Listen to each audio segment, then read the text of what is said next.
যে আমি আমার লাইফের একটা লম্বা সময় পর্যন্ত ভাবতাম যে যা কিছু করেছি সেটার পিছনে তো আমার এটা আমি করছি বা এটা আমার যোগ্যতা দিয়ে হয়েছে। সো দিন শেষে এই কথাটা অনেক কাছে ম্যারমেরে লাগবে, বাট দিন শেষে এটা আমি এখন বুঝি আল্লাহ তাআলা থেকেই সবকিছু হয়। আমাদের জাস্ট ভূমিকা খুব সামান্য। মানে এটা অনেকটা আমি এক্সাম্পল দিয়ে যদি বলি, একটা বাবা বাজার করে ভারী ব্যাগ নিয়ে বাসায় ঢুকছে, ছোট বাচ্চা দৌড়ায় আসছে ব্যাগ নিবে, সো ওই ব্যাগ ওর ওঠানোর কোনো ক্ষমতাই নেই।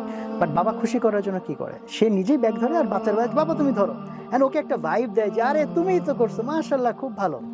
আমাদের কাছে এটা, আমার কাছে এখন এটাই ফিল হয় যে আমি যেটা টুটাফটা করছি, কিছু কোম্পানি হয়েছে ইত্যাদি ইত্যাদি, এটা আল্লাহর ব্লেসিং। বিকজ আমি যে মানুষটা তৈরি হয়েছি যা কিছুর কন্ট্রিবিউশনে, আমার আব্বা আম্মার খুব একটা কন্ট্রিবিউশন আমি এখানে এক্সপ্লেন করি নাই, বাট আমার অ্যাটিটিউড মেন্টালিটি সব কিছু গ্রো করার পেছনে আমার আব্বা আম্মার, তাদের লাইফের অনেক কিছুর অনেক ইম্প্যাক্ট, আমার স্যারদের ইম্প্যাক্ট, এগুলো কি আমি বাই ডিজাইন অ্যারেঞ্জ করতে পারতাম?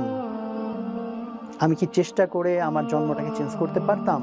যে জায়গাটায় আমার জন্ম হয়েছে, যে স্যারদের কাছে আমি গেছি, টোটাল লাইফে যা যা ইনসিডেন্টস ঘটেছে, যে স্যার আমাকে প্রশ্ন করার জন্য হিউমিলেট করলো, যে থেকে আমি এত কিছু কি আমি বাই ডিজাইন করতে পারতাম কোনোদিন?